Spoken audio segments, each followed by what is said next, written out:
the functionality that a bank has in consumer lives.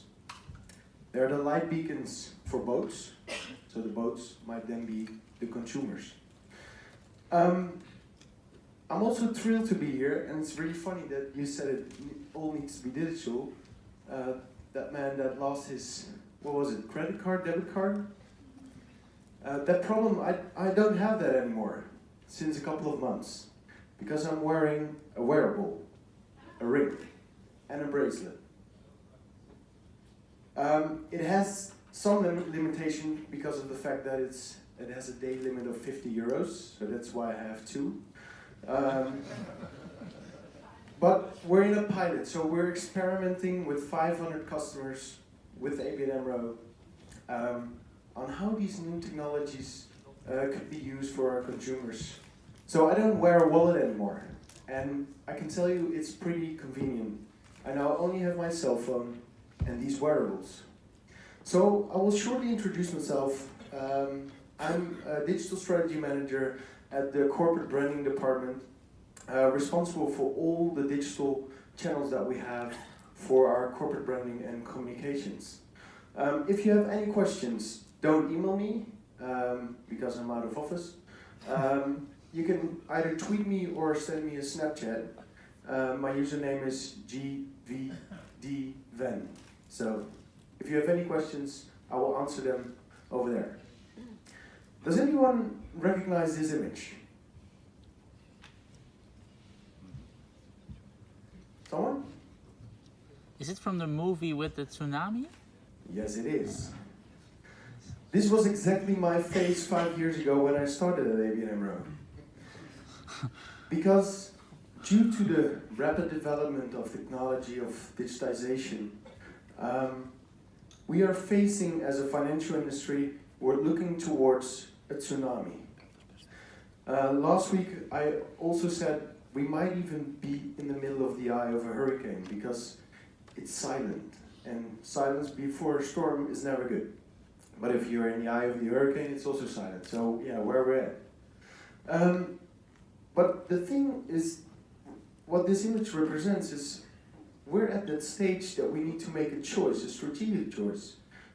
Do we want to fight against the tsunami? Do we want to flee?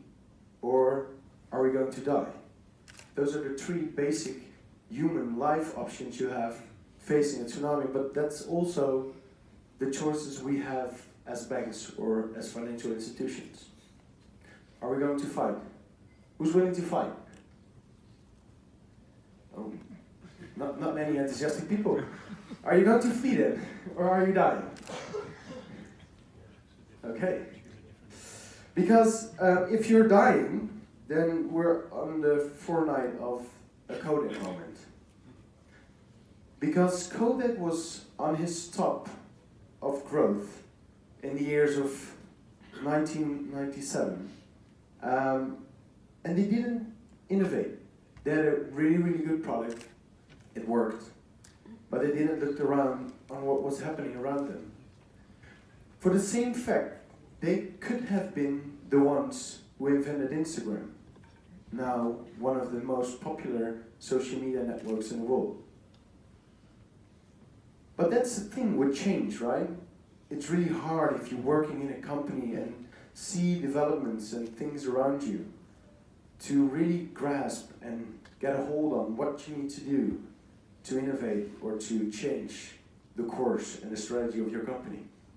And Darwin has something very clever said about that, and it sounds like a really revolutionary theory nowadays.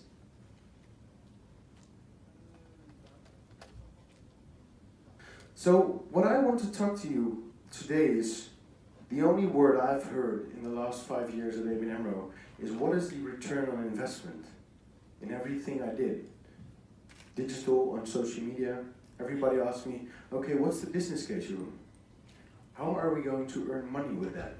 Or are we going to save costs with that?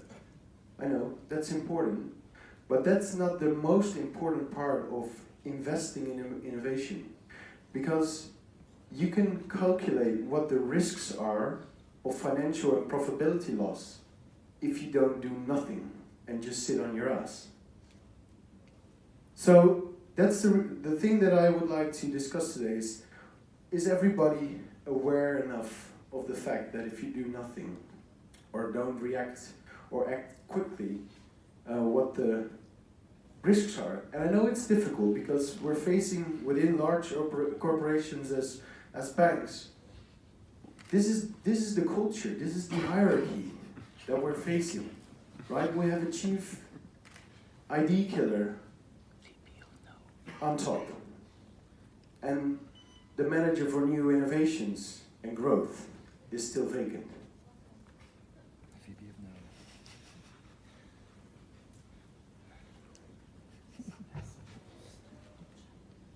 So, who thinks that they're really investing in innovation? Can I have a hand for people who are working in insurance or in finance or in banks who are really, really innovating and clearing? Eva. I knew you would raise your hand. Yeah, we discussed it last Wednesday. Yeah. But that's a few. Are you all working in the financial industry actually? Because yeah. But I just saw 5 hands, so that's worrying me a little bit. Because that's the biggest problem. If you look at companies as Google, Amazon, Alibaba.